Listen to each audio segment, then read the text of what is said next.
Symphony and Shadows. Li Mingyu was only 4 months old when he was carried into the Li family's mansion, swaddled in a blanket that smelled faintly of the orphanage he had left behind. He was too young to understand the significance of that moment, too young to know that his life had been uprooted and replanted in soil that would never truly nourish him.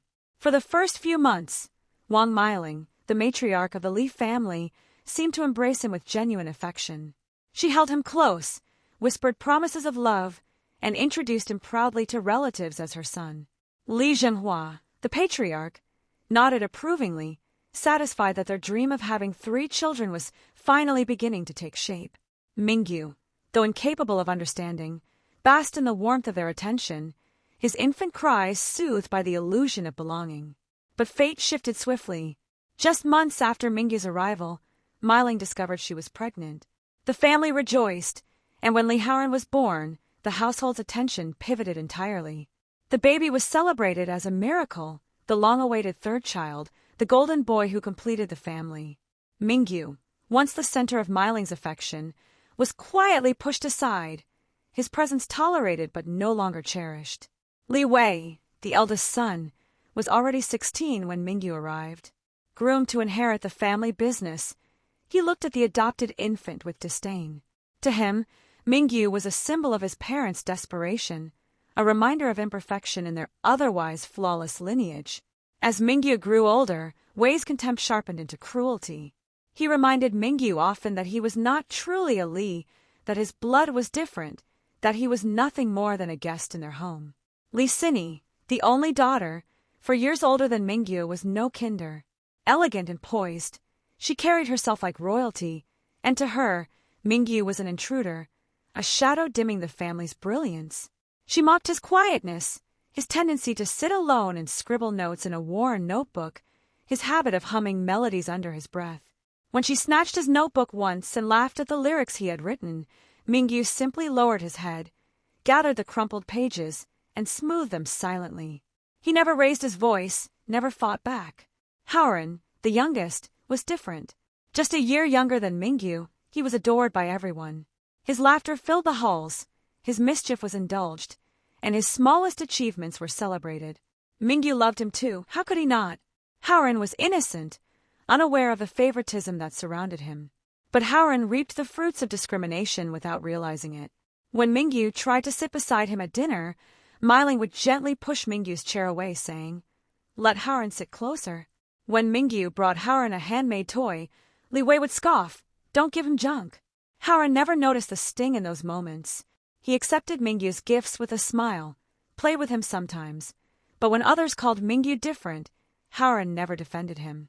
Across the street lived Chen Yulan, a boy with bright eyes and a gentle smile.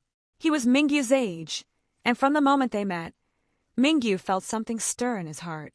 Yulan was kind, unlike his siblings. He listened when Mingyu spoke, laughed at his jokes, and sometimes even asked him to play his little piano. Mingyu adored him. He wrote songs inspired by Yulan's laughter, scribbled his name in the margins of his notebook, and dreamed of a future where Yulan might look at him the way he looked at Yulan. But Yulan's gaze was always drawn to Haoran. He admired Haoran's charm, his easy confidence, the way everyone seemed to love him.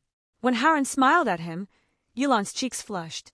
Mingyu noticed, and each time, his heart sank a little deeper. Music became Mingyu's refuge. In the quiet corners of the mansion, he tapped melodies on his toy piano, humming tunes that no one else cared to hear. He filled notebooks with lyrics, pouring his loneliness into words. When the family ignored him, music listened. When his siblings mocked him, music comforted. When Yulan's eyes followed Haoran, music gave Mingyu a place to hide his heartbreak. He dreamed of becoming a musician, though he never said it aloud. In the Li household, dreams were dictated by wealth and tradition. Li Wei was destined to inherit the business. Li Sini was expected to marry well. Haoran was the golden child, the family's pride. Mingyu was nothing. As Mingyu grew older, the distance between him and his family widened. Li Wei became more ruthless, often reminding Mingyu that he was adopted. Li Sini grew sharper, her words cutting deeper. Miling and Zhenghua, once warm, now treated him with polite indifference. Haoran, meanwhile, basked in attention. Even Yulan, now blossoming into a handsome young man, spent more time with Howren than with Mingyu. Mingyu tried, countless times, to bridge the gap. He brought gifts for his siblings, offered to help with chores, even wrote songs for Yulan. But each attempt was met with rejection. By the time he turned 18, Mingyu had learned to stop expecting love from the Lee family. He smiled when spoken to, bowed his head when scolded, and retreated into his music when the loneliness became unbearable. Through it all, Mingyu's feelings for Yulan never faded. He watched him from afar, admired his kindness, and cherished every moment they spent together. But he knew Yulan's heart belonged to Howren. Once, on a summer evening, Mingyu played a song he had written for him. Yulan listened, smiling, but when Howren walked into the room, his attention shifted instantly. Mingyu's melody faded into the background unnoticed. That night, Mingyu wrote in his notebook, "Even if he never sees me, I will keep loving him.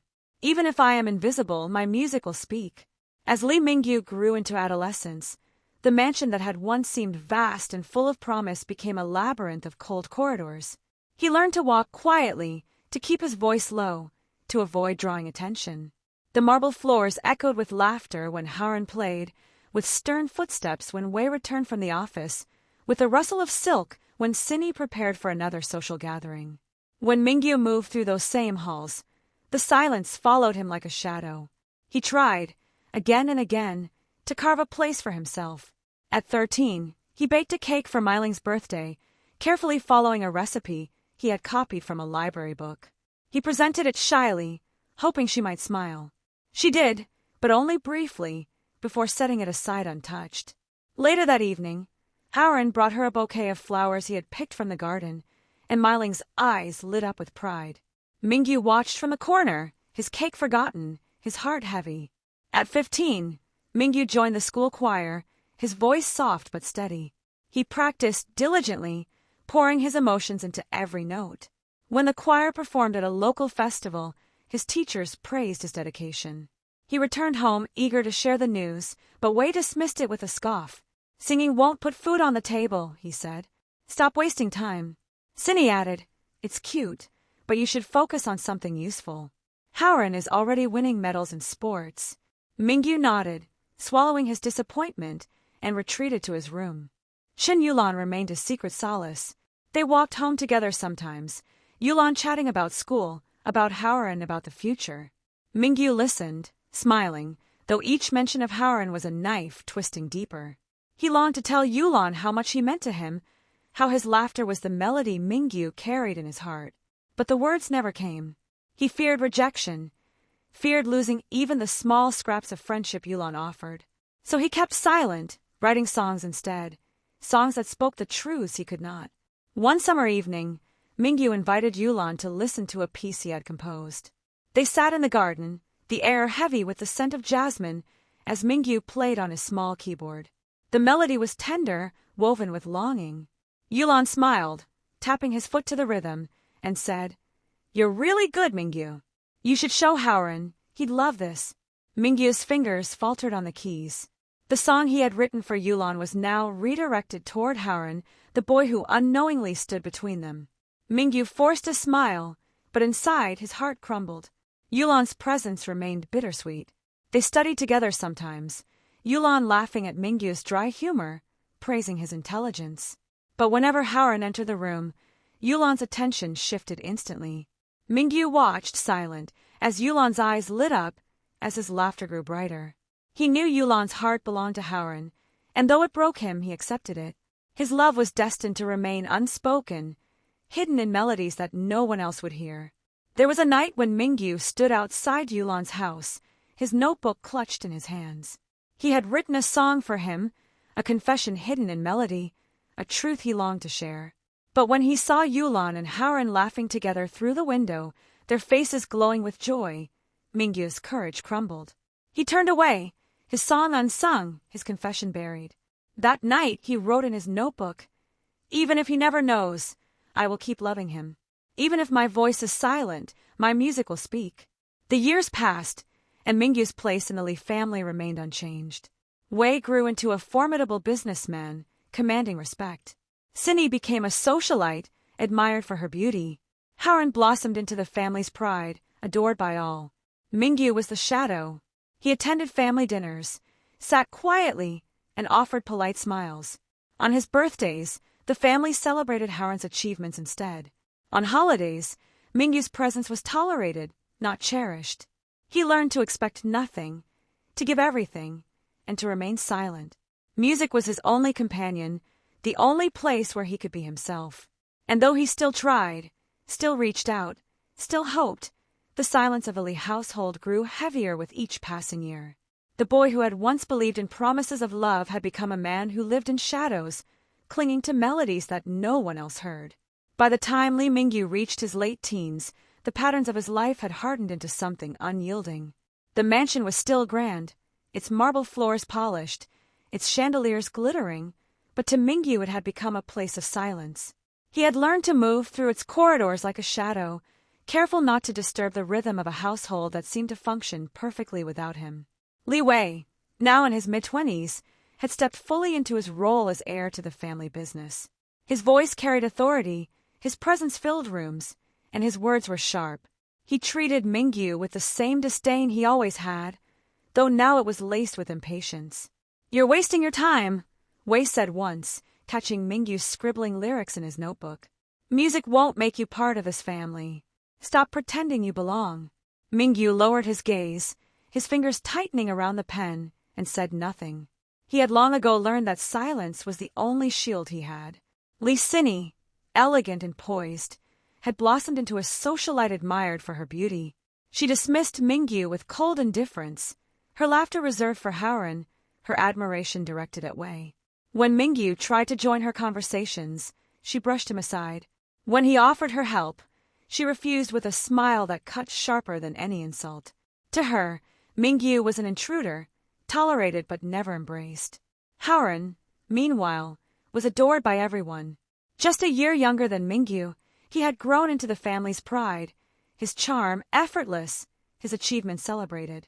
His laughter filled the halls, his mischief was indulged, and his smallest victories were magnified into triumphs. Mingyu loved him still, loved him with the devotion of someone who had no choice, but the love was heavy, suffocating, and unreturned. Haren accepted Mingyu's gifts, played with him occasionally, and even smiled at him warmly. But when others mocked Mingyu, Haren never defended him. When Yulan's attention was fixed on Haren basked in it without noticing Mingyu's silent heartbreak. Qin Yulan had grown too. No longer the boy who had once laughed at Mingyu's clumsy piano notes, he was becoming handsome, confident, and admired by their peers. His friendship with Haren deepened, the two boys inseparable, their laughter echoing across the street. Mingyu watched from the sidelines, his heart aching each time Yulan's eyes lit up at Haren's jokes, each time Yulan's hand lingered on Haren's shoulder. Mingyu tried to tell himself it was enough to be near Yulan, enough to share small moments, enough to hear his voice. But the truth gnawed at him. Yulan's affection was never his to claim. There were nights when Mingyu sat alone in his room, the faint glow of his desk lamp illuminating the pages of his notebook. He wrote songs that no one would hear, lyrics that bled with longing and sorrow. He wrote of shadows and silence, of love unspoken, of a heart that beat for someone who would never notice.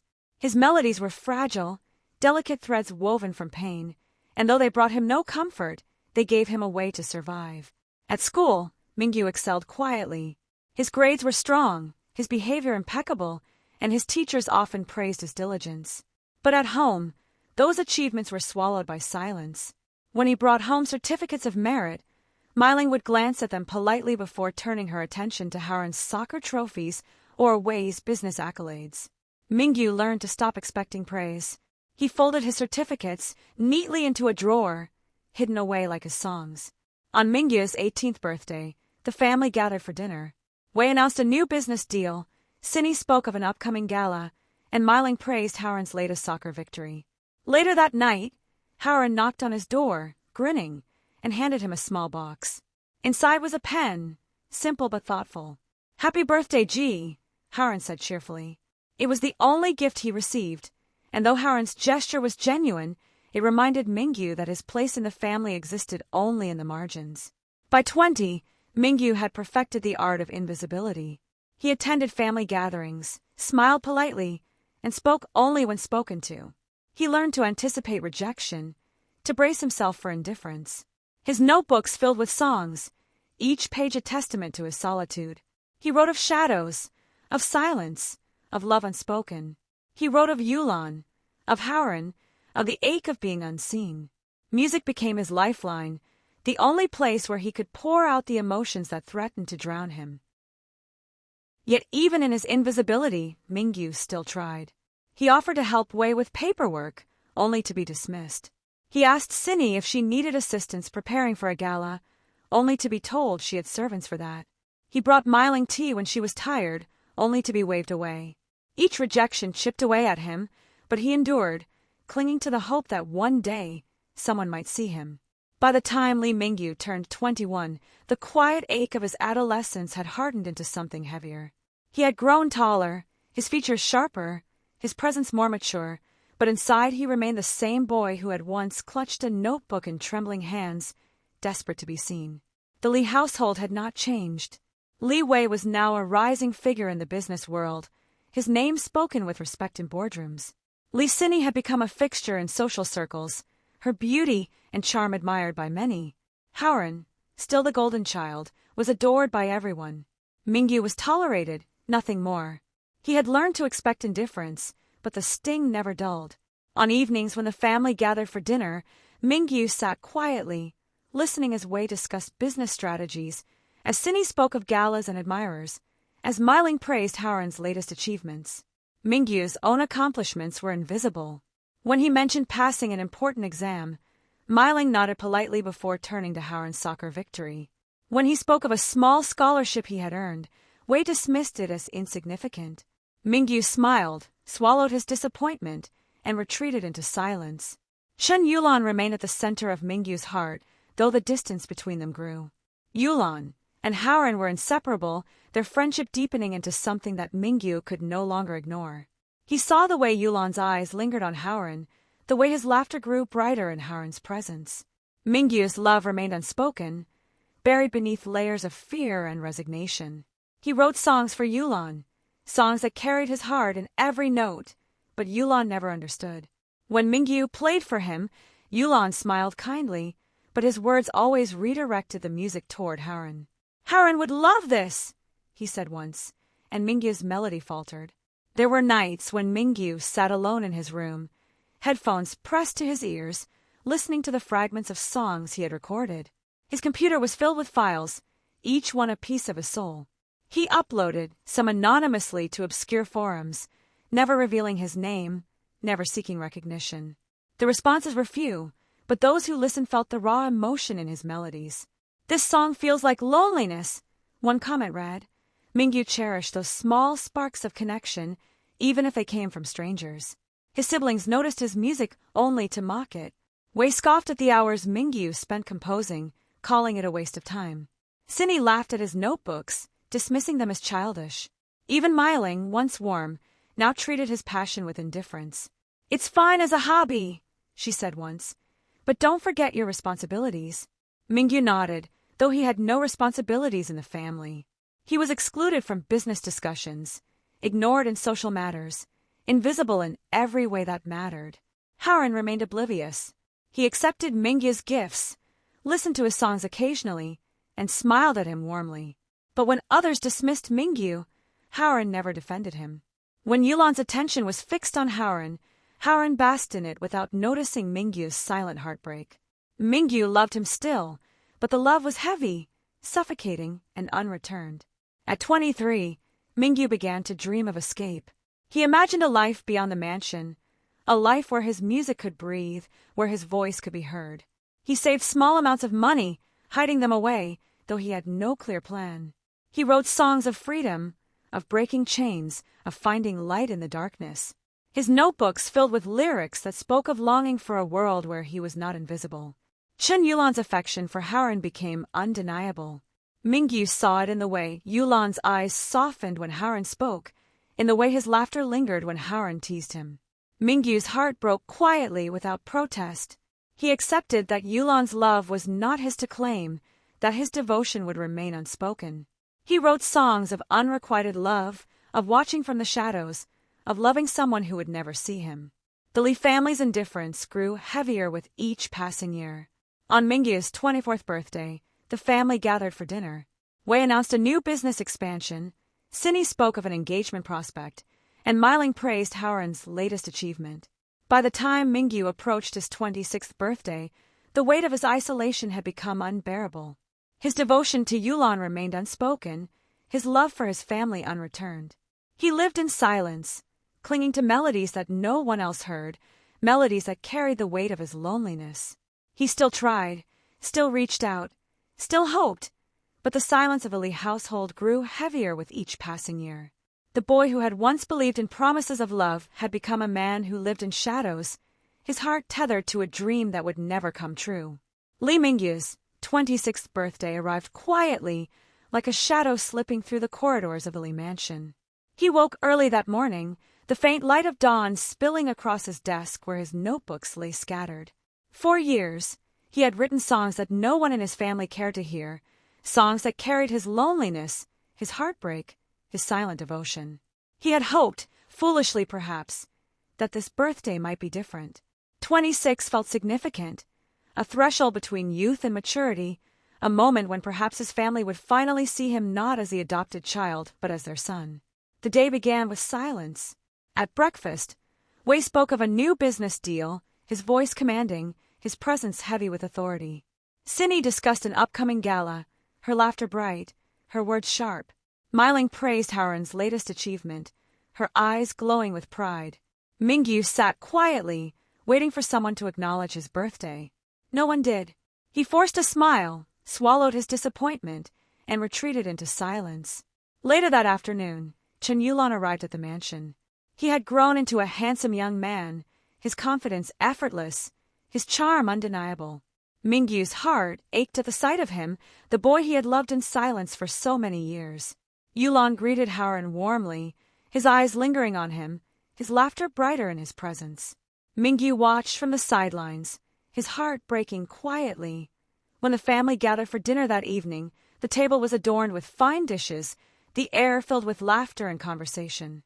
Mingyu sat quietly, his presence barely acknowledged. Wei raised a toast to Howren's achievements, Sini praised his charm, Miling spoke of his future. Mingyu's birthday remained unmentioned. Then, as if to twist the knife deeper, Yulan stood and presented Howren with a gift. It was a watch, elegant and expensive, chosen with care. "Happy birthday, Howren," Yulan said, his voice warm, his eyes soft. Mingyu's breath caught in his throat. It was his birthday, not Howren's, yet the celebration belonged to Howren. The family laughed, clapped, praised Yulan's thoughtfulness. Mingyu sat frozen, his heart shattering.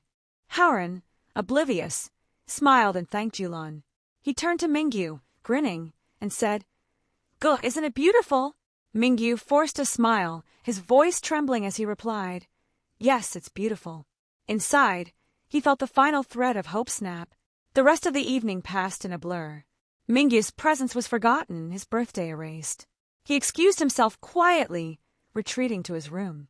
He sat at his desk, his notebook spread before him, his pen trembling in his hand. He wrote a final entry. "Today, I learned that I am nothing to them. Today, I let go." That night, Mingyu packed his belongings. He moved quietly, careful not to disturb the household. He gathered his notebooks, his keyboard, his few personal items. He left behind the clothes, the gifts, the possessions that tied him to the Lee family. He carried only what mattered, his music, his heart, his freedom. As he stepped out of the mansion, the night air was cool against his skin. He looked back once, at the grand house that had never been his home, at the family that had never been his own. He felt no anger, only a deep, aching sorrow. He whispered softly, "Goodbye," and turned away. Mingyu found a small apartment in the city, modest and quiet. It was nothing like the mansion, but it was his. For the first time, he felt a sense of ownership, a sense of belonging. He set up his keyboard, arranged his notebooks, and began to compose. His music flowed freely, unburdened by the weight of rejection. He uploaded his songs anonymously to online platforms, never revealing his name, never seeking recognition. Almost instantly, his music resonated with listeners. Strangers across the internet heard the raw emotion in his melodies, the pain woven into his lyrics, the beauty of his solitude. He remained in the shadows, never revealing his identity. His music became his voice, his way of reaching out to a world that had ignored him. He poured his soul into every note, every lyric, every melody. And the world listened. The small apartment Mingyu rented was nothing like the Lee mansion. The walls were plain, the furniture sparse, and the air smelled faintly of dust. Yet to Mingyu, it felt like freedom. For the first time, he had a space that was entirely his own. No one dismissed him here, no one mocked his music, no one reminded him that he was adopted. He unpacked his notebooks carefully, placing them on the desk by the window. His keyboard sat in the corner, waiting. Mingyu looked around the room and felt a quiet sense of belonging. He began to compose immediately. The melodies poured out of him, raw and unfiltered, carrying the weight of years of silence. He wrote of heartbreak, of rejection, of love unspoken. He wrote of shadows and solitude, of the ache of being unseen. His music was not polished, not perfect, but it was honest. Each note carried a piece of his soul, each lyric a fragment of his pain. Mingyu uploaded his songs anonymously to online platforms. He chose a pseudonym, hiding his identity, unwilling to be recognized. He did not seek fame, only connection. He wanted his music to reach someone, anyone, who might understand. Almost instantly, his songs began to resonate. Strangers across the internet listened, their comments pouring in. "This song feels like my heart," one wrote. "It hurts, but it's beautiful," another said. "Whoever you are, thank you." Mingyu read each comment with tears in his eyes. For the first time, he felt seen. The response grew quickly. His songs were shared, reposted, discussed. People spoke of the mysterious musician whose melodies carried such raw emotion. They called him the Shadow Artist, a name that spread across forums and social media. Mingyu remained hidden, never revealing his face, never stepping into the spotlight. He was content to remain in the shadows, his music speaking for him. Meanwhile, the Lee family began to notice his absence. At first, they dismissed it, assuming he would return. Wei scoffed, saying Mingyu was being dramatic. Cindy rolled her eyes, calling him childish. Haran himself seemed confused, asking occasionally where Mingyu had gone, but receiving no answers. But as weeks turned into months, the absence grew heavier. Meiling felt a faint pang of guilt, though she buried it beneath her pride. Wei and Cindy began to realize that the shadow they had dismissed had left a void. Mingyu had vanished, and the family did not know how to bring him back. Mingyu, meanwhile, flourished in his solitude. His apartment became a sanctuary, filled with music and light. He composed late into the night, his melodies drifting through the quiet streets. He recorded songs with trembling hands, his voice soft but steady. He uploaded them, watched as they spread, and felt a quiet joy. He was no longer invisible. It was during this time that Zhou Jian first heard his music. Zhou Jian was a director, a perfectionist, a man whose films had won the highest awards in the industry. He was in his early 30s, already celebrated as a genius. Yet despite his success, he felt something missing.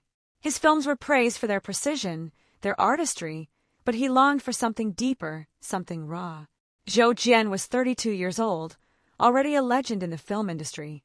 His name carried weight in every circle of art and cinema. He had won the highest awards before most directors even found their footing, his films praised for their precision, their artistry, their ability to capture the human condition with ruthless clarity. Yet despite his success, Zhou Jian felt something missing. His films were flawless, but they lacked a rawness, a vulnerability that he longed to express. He searched constantly for inspiration, for something that could pierce through the perfection and reveal the truth beneath. One evening, while browsing online, Zhou Jian stumbled upon a song. It was simple, recorded with modest equipment, but the melody struck him instantly. It was fragile, woven with pain, yet it carried a beauty that lingered long after the final note. Zhou Jian listened, his heart aching, his mind racing. He played the song again and again, unable to let it go. The anonymity intrigued him, but it was the emotion that captivated him. He felt as though the music spoke directly to him, as though it carried truths he had long sought. He searched for more. He found other songs, each one carrying the same raw emotion, the same fragile beauty. They were uploaded under a pseudonym, the identity of the musician hidden.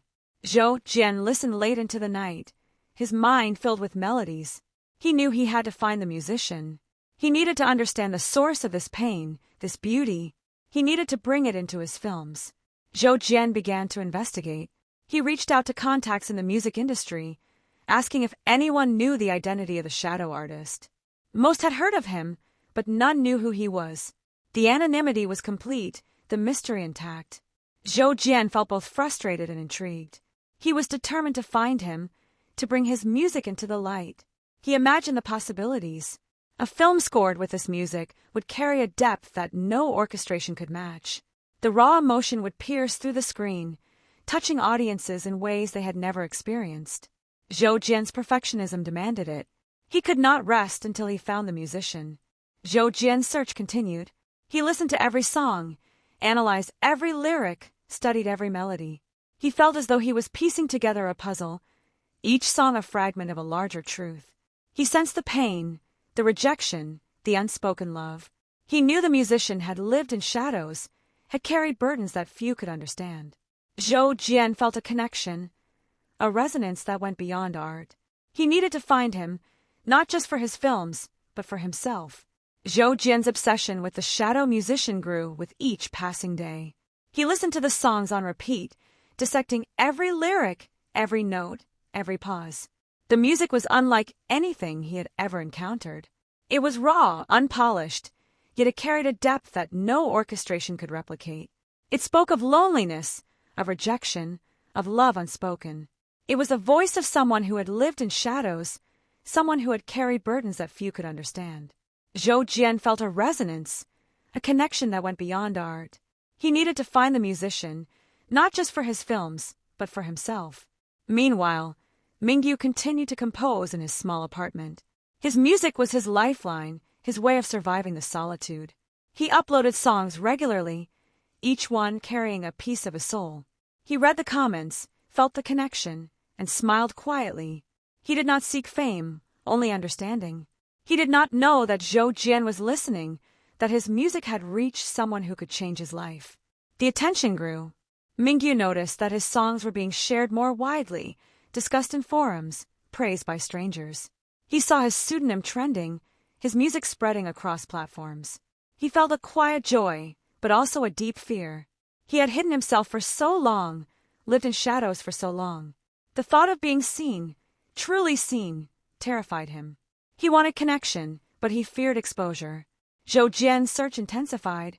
He studied the uploads, looking for patterns, clues. He noticed that the recordings were modest, the equipment simple. He deduced that the musician was not wealthy, not backed by industry resources. He sensed that the anonymity was deliberate, a choice born of fear or pain. Zhou Jian felt a growing determination. He needed to find him, to understand him, to bring his music into the world. One evening, Zhou Jian attended a small independent music festival. He hoped, perhaps foolishly, that the shadow artist might appear. He listened to performances, spoke with musicians, asked questions. No one knew. Yet as he stood in the crowd, listening to a young singer perform, he felt the absence of the shadow artist acutely.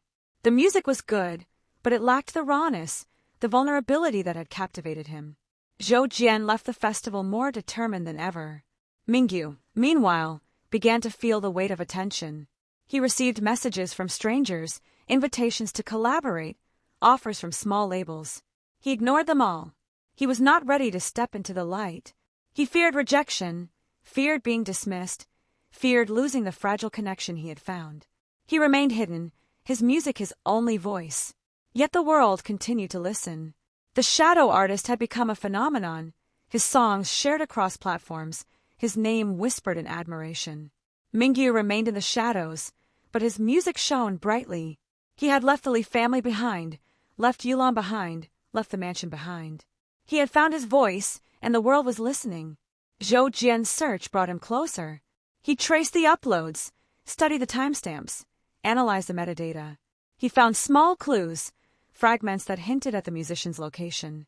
He followed the trail, his mind racing, his heart pounding. He felt as though he was chasing a ghost, a shadow that slipped through his fingers. Yet he persisted. He could not rest until he found him. Zhou Jian listened to another song late one night, his heart aching. The lyrics spoke of love unspoken, of watching from the shadows, of longing for someone who would never see him. Zhou Jian closed his eyes, his mind filled with images. He saw a man sitting alone in a small room, his hands trembling as he wrote, his heart heavy with pain. He felt a connection, a resonance that went beyond art. He whispered softly, "I will find you." The stage was set. Zhou Jian's search was closing in, Mingyu's music was spreading, and their paths were about to cross. The shadow artist and the perfectionist director, two men bound by art and pain, were moving toward each other. The world listened, unaware of the story unfolding in the shadows. Zhou Jian's search eventually led him to a small online community where independent musicians shared their work.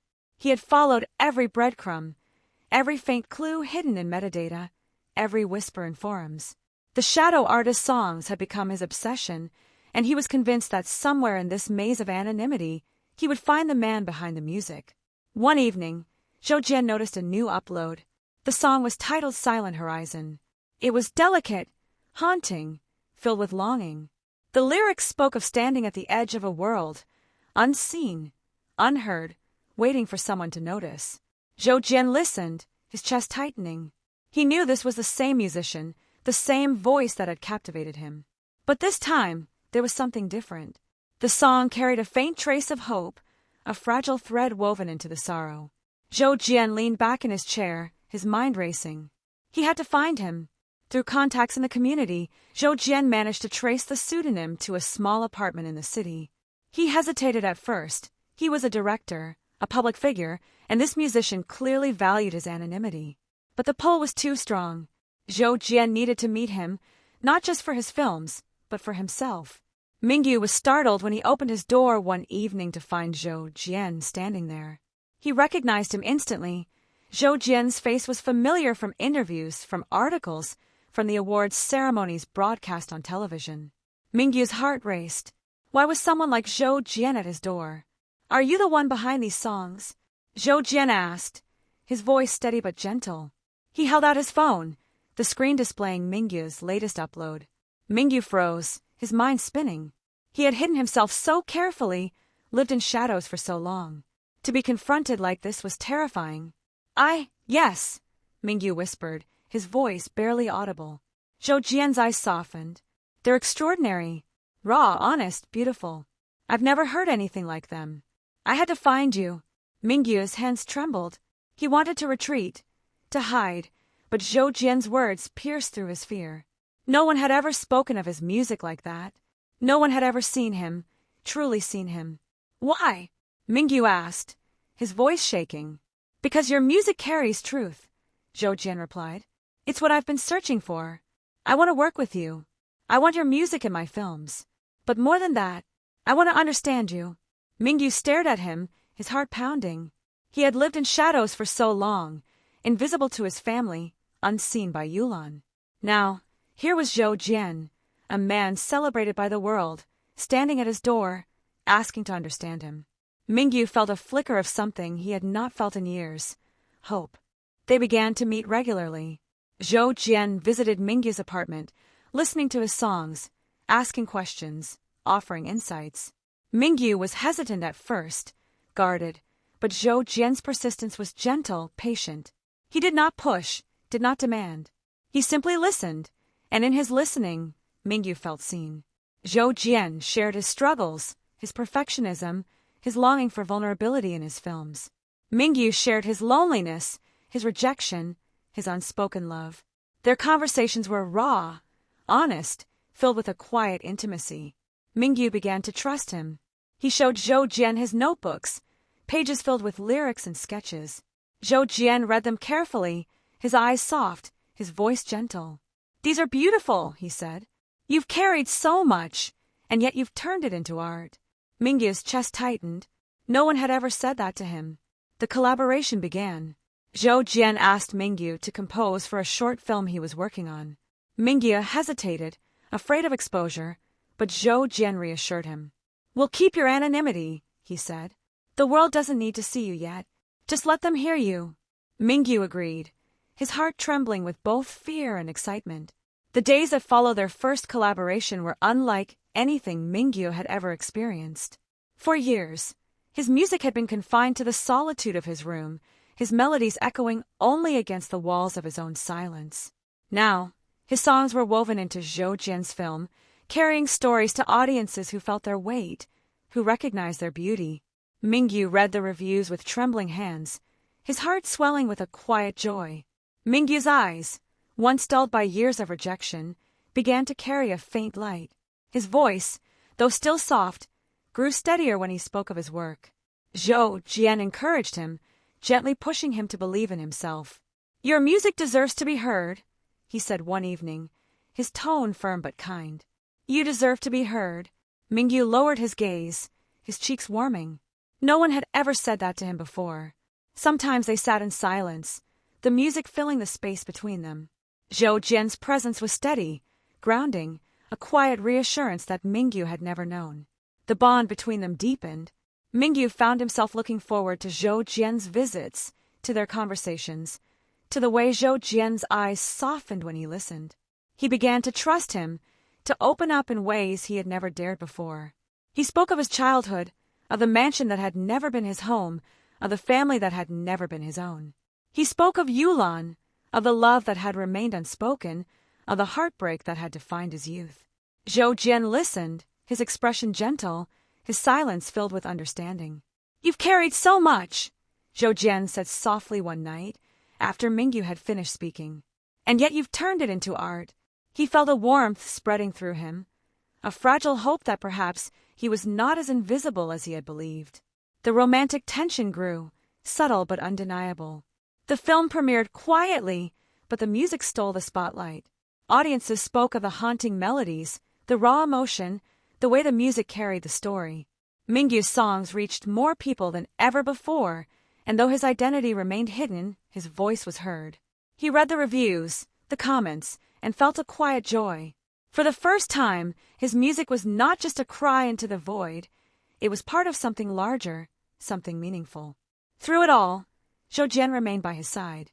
He encouraged him, reassured him, listened to him. Mingyu felt a warmth growing, a connection that went beyond art. He found himself looking forward to Zhou Jian's visits, to their late-night conversations, to the way Zhou Jian's eyes softened when he listened. Mingyu's heart, long buried beneath layers of rejection, began to stir. The weeks following their first collaboration unfolded like a quiet symphony. Mingyu's music had already begun to ripple through the world, but now was tied to Zhou Jian's films, amplifying its reach and resonance. Audiences spoke of the haunting melodies that seemed to breathe life into every scene, and critics praised the director's bold choice to feature such raw, unpolished sound. Mingyu remained hidden, his identity cloaked in anonymity, but he felt the warmth of recognition through the words of strangers. For the first time, he was not invisible. Zhou Jian noticed a change in him. Mingyu's shoulders, once perpetually hunched as though bracing for rejection, began to straighten. His voice, though still soft, carried more confidence when he spoke of his work. Zhou Jian encouraged him constantly, reminding him that his music mattered, that he mattered. "You've carried silence for too long," Zhou Jian said one evening as they sat together in Mingyu's apartment. "Now let the world hear you." Mingyu lowered his gaze, his cheeks warming, his heart trembling at the sincerity in Zhou Jian's voice. Their nights together grew longer. Mingyu would play his keyboard, weaving melodies that carried fragments of his soul, while Zhou Jian listened intently, sometimes closing his eyes as though absorbing every note. Zhou Jian shared his own struggles, his perfectionism, his fear of losing authenticity in a world obsessed with accolades. Mingyu listened, surprised to find that even someone celebrated by the world carried burdens of doubt. One evening, Mingyu played a song he had written but never shared. The melody was fragile, trembling with vulnerability. The lyrics spoke of a boy who had lived in shadows, who had loved in silence, who had carried rejection like a second skin. When the final note faded, Mingyu sat frozen, his hands trembling. He had never revealed so much of himself before. Zhou Jian opened his eyes slowly, his gaze steady. "That was beautiful," he said softly. "Painful, but beautiful. You've carried so much, Mingyu, and yet you've turned it into something that touches others. That's extraordinary. Mingyu's chest tightened, his eyes stinging. No one had ever acknowledged his pain like that. No one had ever seen the beauty in his struggle. He felt a warmth spreading through him, fragile but undeniable. The romantic tension between them grew, subtle but constant. Mingyu noticed the way Zhou Jian's gaze lingered on him, the way his voice softened when he spoke to him. He felt his own heart stir, long buried beneath layers of rejection, now trembling with possibility. He tried to ignore it, afraid of what it might mean, but the feeling grew stronger with each passing day. One night, after hours of composing, Mingyu looked at Zhou Jian and whispered, "Why do you care so much?" Zhou Jian smiled, his gaze steady. "Because your music saved me," he said. "It reminded me of what art should be. And because I care about you." Mingyu's breath caught, his heart pounding. Now, here was Zhou Jian, seeing him, caring for him. Mingyu felt his heart tremble, the first notes of love beginning to play. They did not speak of it directly, not yet. The words remained unspoken, hovering between them like a melody waiting to be played. But their actions spoke clearly. Zhou Jian's visits grew more frequent, his presence more constant. Mingyu found himself smiling more, laughing softly at Zhou Jian's dry humor, feeling a warmth he had never known. Their collaboration continued, each project drawing them closer. Zhou Jian's films gained a new depth, a rawness that audiences praised. Mingyu's music carried the stories, weaving emotion into every scene. Together, they created something extraordinary, something that neither could have achieved alone. Mingyu began to believe in himself. He started to imagine a future where his music was not hidden, where his voice was not silenced. He still feared exposure, still hesitated to step fully into the light, but with Zhou Jian by his side, the fear felt less overwhelming. One night, after a long session of composing, Zhou Jian reached out and placed a hand gently on Mingyu's shoulder. Mingyu froze, his heart racing. Zhou Jian's touch was warm, steady, reassuring. "You're not alone anymore," Zhou Jian said softly. Mingyu's eyes stung with tears. He had lived in shadows for so long, carried his burdens alone for so long. Now, here was Zhou Jian, offering him light. Mingyu whispered, "Thank you. You don't need to thank me. Just keep making music. Keep being you." The words lingered in Mingyu's heart, a melody that played softly, endlessly. He had found someone who saw him, someone who cared, someone who believed in him.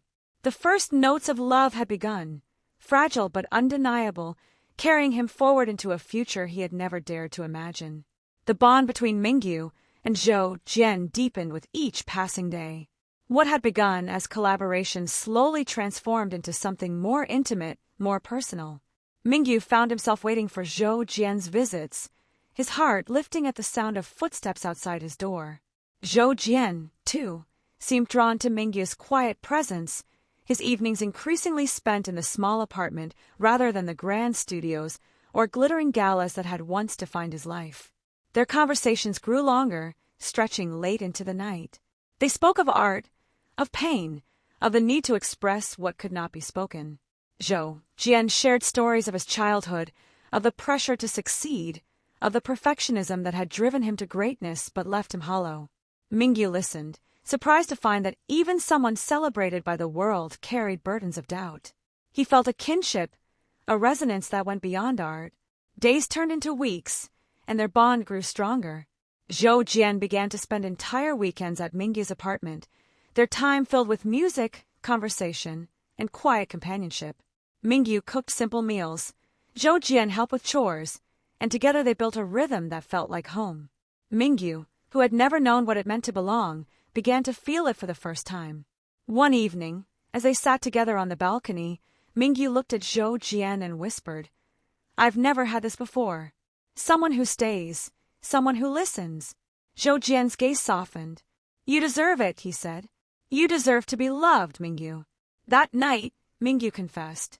His voice was trembling, his words hesitant, but he spoke the truth he had carried for so long. I think I love you," he whispered. Zhou Jian's eyes widened, then softened. He reached out, taking Mingyu's hand gently.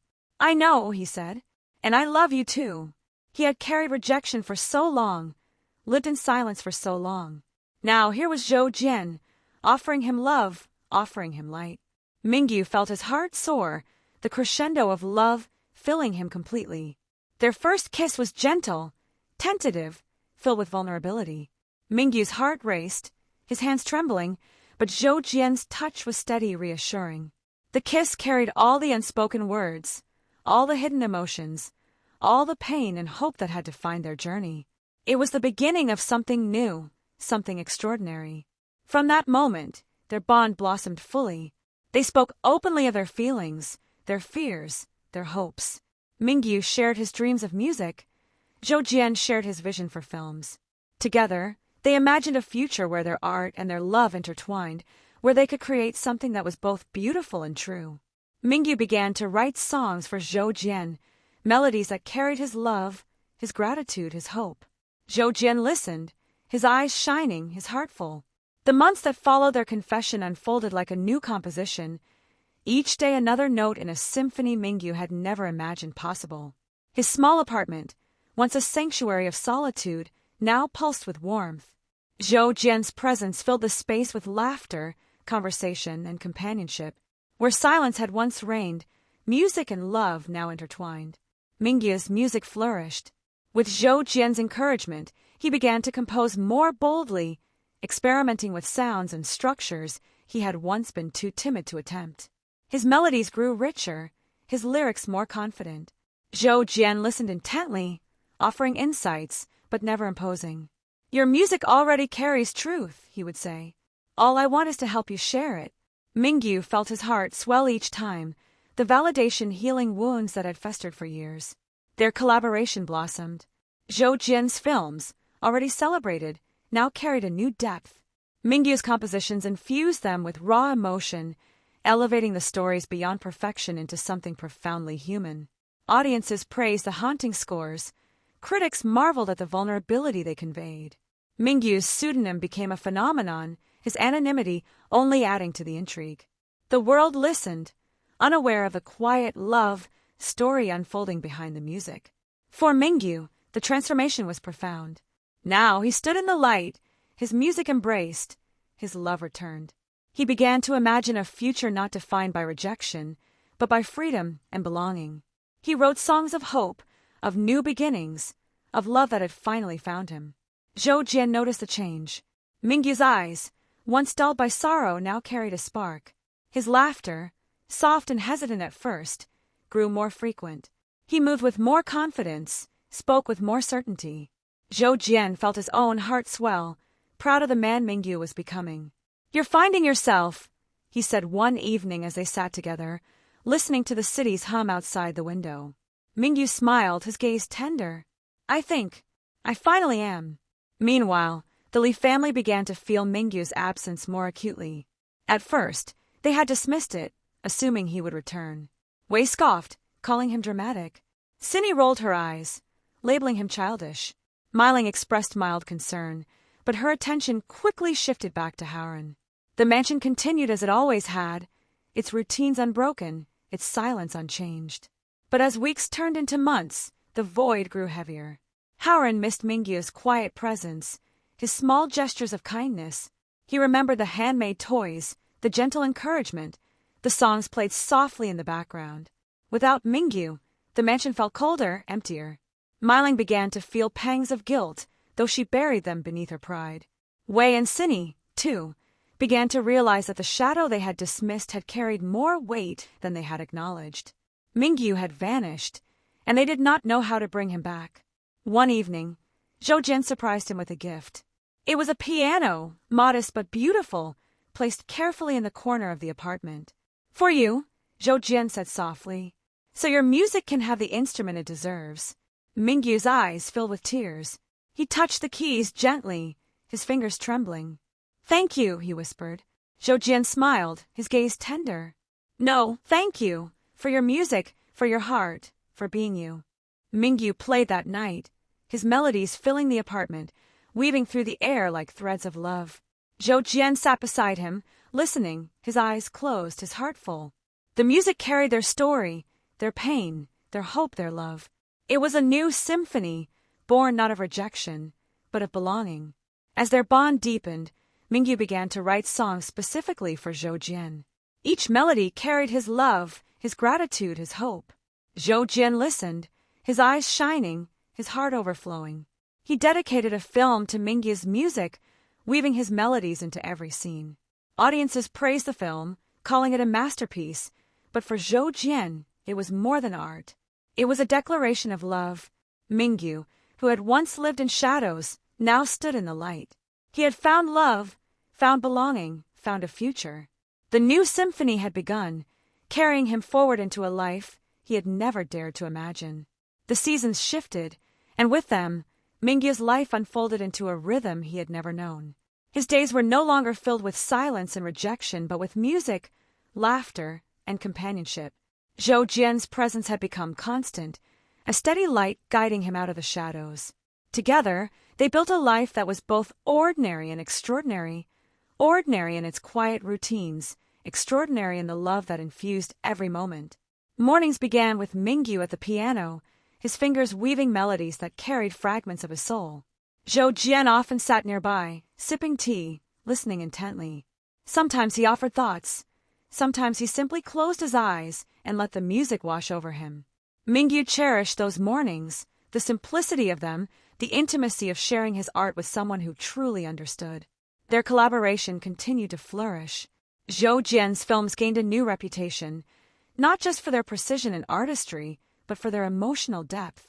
Critics spoke of the haunting scores that elevated the stories. Audiences praised the vulnerability they conveyed.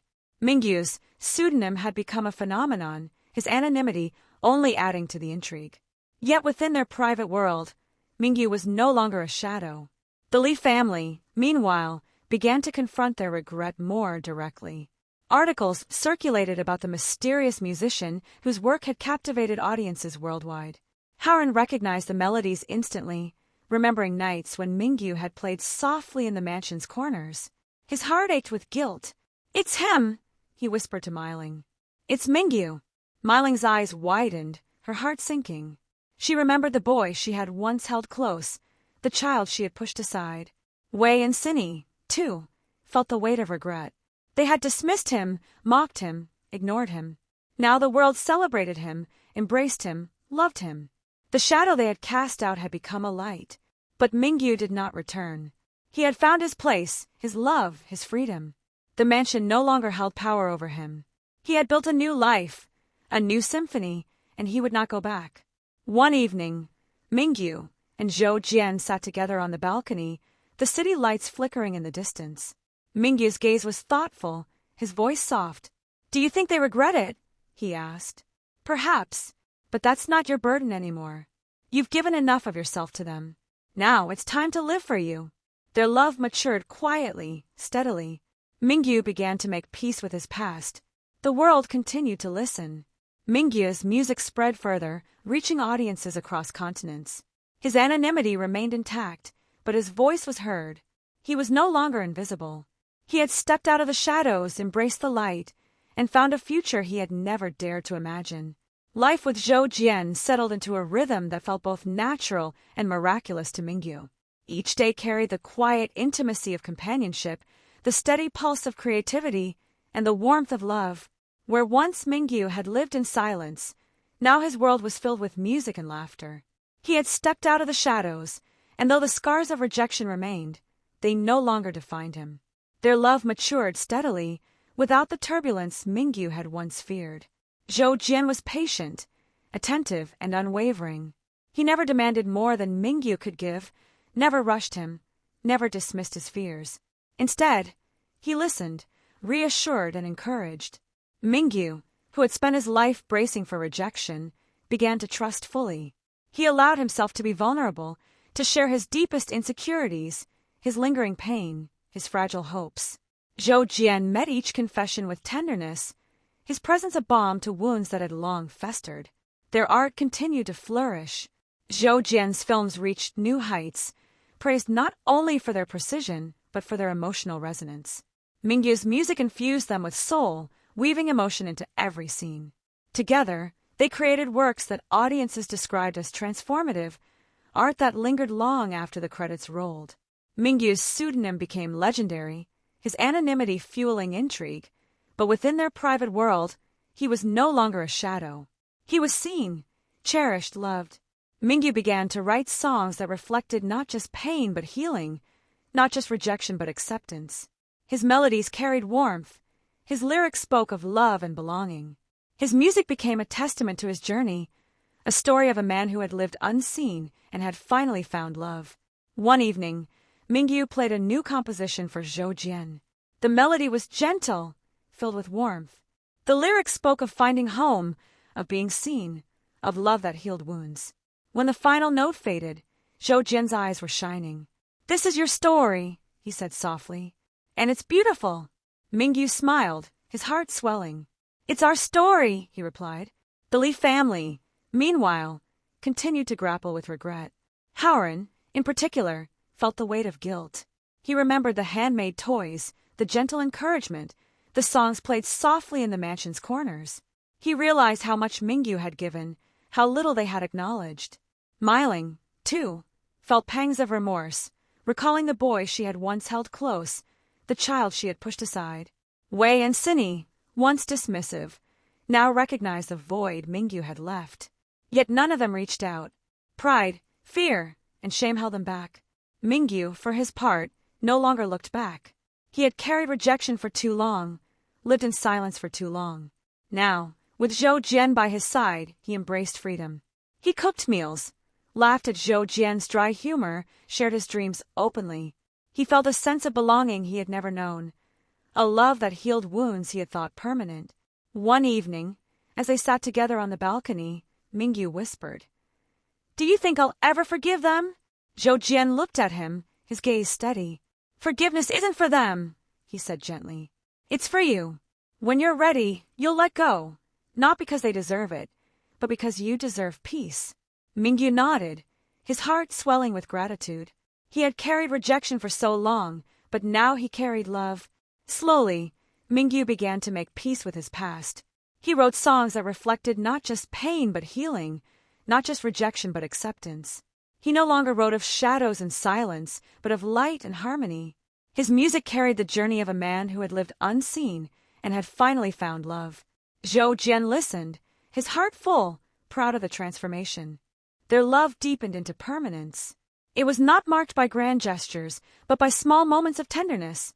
The way Zhou Jian reached for Mingyu's hand during late-night walks, the way Mingyu cooked simple meals and smiled when Zhou Jian praised them, the way they laughed together over trivial things. Each moment was a note in the symphony of their love, building into something profound. Mingyu began to imagine a future. He dreamed of composing not just for films but for concerts, of sharing his music more openly, of stepping into the light fully. He still feared exposure, still hesitated to reveal his identity, but with Zhou Jian by his side, the fear felt less overwhelming. He felt stronger, braver, more alive. One night, Zhou Jian surprised him with a proposal, not of marriage, not yet, but of partnership. "Let's build something together," he said. "A studio, a space where your music and my films can grow side by side. A place that's ours." Mingyu's eyes widened, his breath catching. He felt his heart swell, his future unfolding before him. "Yes," he whispered, his voice trembling. "Let's build it." The new symphony played on, each note a testament to freedom, to belonging, to love. Mingyu had stepped out of the shadows, embraced the light, and found a future he had never dared to imagine. His journey was not over, but for the first time he felt at peace. He had found eternal harmony in his music, in his love, in himself.